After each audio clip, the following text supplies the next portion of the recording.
I mean, this is a man with a short fuse, right? And a shotgun. And a shotgun, which is not a good combination. You don't want those two things. No. Welcome to True Crime Unravelled, the show in which criminologist Doro Townshend and me, Yinka Bokinni, dive right into the heart of some of the biggest true crime stories. We'll be digging into the cases, the investigations, and the outcomes, and taking a look at some of the amazing documentaries and dramas that have brought these stories to life. In this episode, we're looking at the case of Norfolk farmer Tony Martin, who back in 1999 shot and killed a burglar in his home, and the case became a national obsession.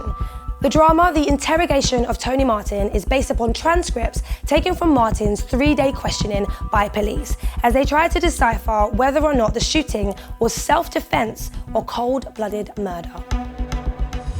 So what are your first thoughts? What do you think of the story? I mean, yeah, it blew my mind. I think that end, it really switches up. It feels like you're sort of told a series of facts throughout, and then the actual facts come out and it's totally different to everything you've just been told throughout the first half an hour, do you know what I mean? In August of 1999, Tony Martin, farmer, always lived alone. He shot and killed an intruder who was attempting to burgle his house. But the big thing about this case is that Tony Martin claimed he did that in self-defense. The case attracted a huge amount of attention. UK gun case, it's not common. Also bringing up all of these ideas of self-defense. How far are you allowed to stand your ground? Exactly. A lot of people in the UK, they will think, if someone trespasses on my property, I should be able to defend myself, defend my home, defend my family, and use any means necessary.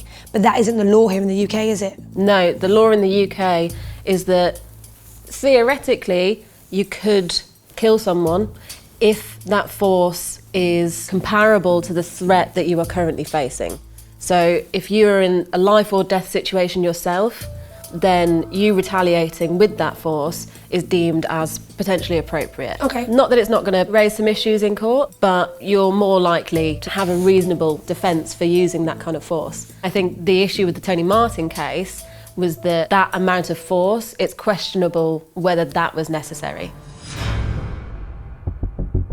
So, who is Tony Martin? Who is the criminal? Tony Martin, bit of a loner, didn't have a lot of friends, lived very rurally in a house called Bleak House in Norfolk. Really sets the scene. He alleges that he'd been the victim of many burglaries before. Okay. He also felt that police hadn't taken it seriously, so he's got less of a belief in the sort of law enforcement as it stands to help him protect his property. Also, Tony Martin did not have a shotgun licence anymore. A few years earlier, he had shot at someone who had been trying to steal apples from his orchard. He hadn't hit the person, he'd hit their car, but because of that, he'd had his licence revoked. They took it away? He was not supposed to have a shotgun. So, following a burglary in May of '99, a neighbour of his, a guy called Paul Leet, told the police that Tony had said that he had threatened to shoot anyone that entered his property after this burglary earlier in the year. Yeah, and just a few months later, that's exactly what he did. I mean, this is a man with a short fuse, right? And a shotgun. And a shotgun, which is not a good combination. You don't want those two things. No. Set the scene. It's an evening, August '99. 2 burglars enter Tony Martin's property. You've got Brendan Fearon, who's 29 years old, and Fred Barras, who is 16. And they enter his property, they break and enter. So Tony jumps out of bed. Also bear in mind, he's fully clothed. He reckons that he sleeps fully clothed. It's a weird setup though. Maybe he does, I don't know, who am I to question? And then he says that he waited for a while, went to the top of the staircase, and he shot downwards in the dark. Barras, the 16-year-old, he was hit in the back and in the leg, and Fearon was just hit in the leg. So both burglars did try to flee the scene, but Barras died shortly after leaving the property. Martin claimed self-defense, but after the police then got some witness statements, they learned about Martin's previous behaviours, his sort of aggression, his threats, and then they arrested him. So the key thing in court was that Tony Martin said he acted in the heat of the moment. Okay. But the court argued that he had intent.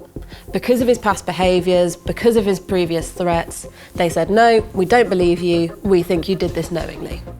In 2000, he was found guilty of murder. he received a life sentence for this. However, he later appealed that verdict. He said that he had paranoid personality disorder. And so the argument was that because he was so paranoid, specifically related to burglaries and home invasions, he couldn't be liable for the full extent of murder. That appeal was passed, and 3 years later, he was released on the grounds of diminished responsibility. Well, let's take a look at a clip from the drama. This is based on the interrogation of Tony Martin, and it's based on the transcripts of his 3-day questioning. Yeah, and you see like how well the character has been acted throughout the film. It's absolutely shocking. Did you actually give them a chance to surrender? I stood there. I assume they saw me. And I don't know how long this moment was, and that torch was put on me, and that seemed like forever. And nobody said a word. I feel like it would feel like forever in the moment, but when you're like scared like that, do you know what I mean? Time goes slow. But also in this situation, wouldn't you be thinking very hard about what you're saying? Yeah, he's being interrogated, like now is the time to second guess anything you say. So, they didn't come towards you? I don't know what they did. You said nobody moved. Well, I said... They didn't come towards you, but you still fired the gun. I fired the gun after I got to the point,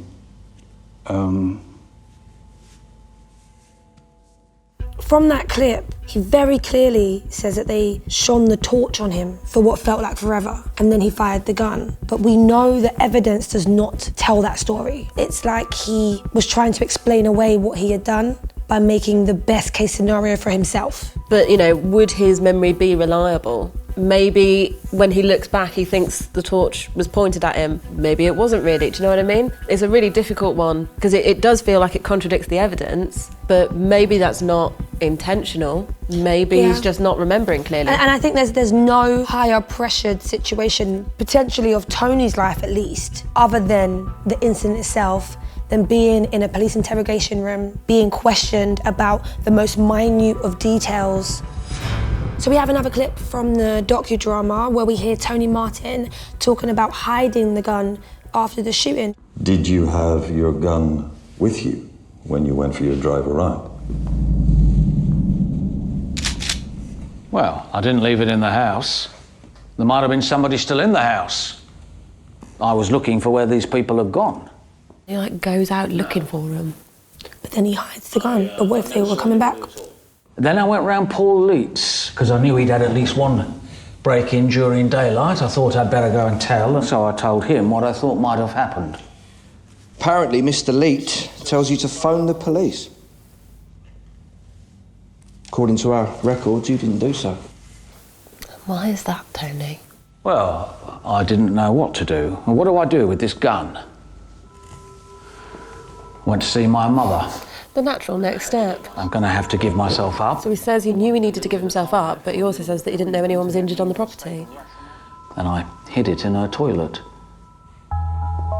You hid the gun in the toilet?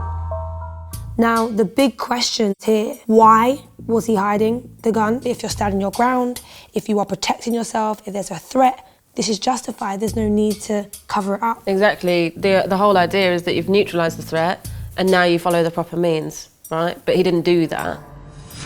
So we do have one last clip to have a look at, and this is Tony Martin reflecting on what happened 20 years later.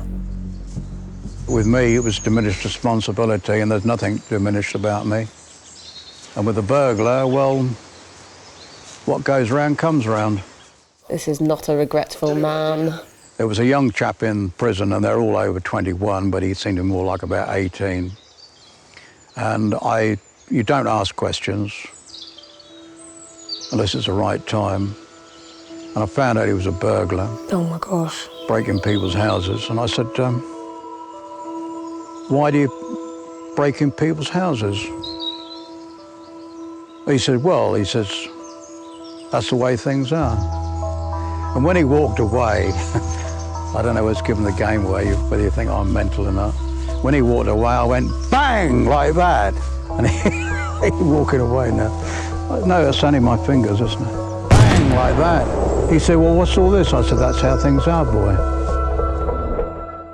I found it really interesting. He used the grounds of diminished responsibility to get out of prison, but 20 years later, he denies that. Yeah, there's nothing diminished about me. I understand why this case became a national obsession. If you want to watch the full drama on the interrogation of Tony Martin, you can do so on All 4, along with a whole range of other amazing true crime programmes.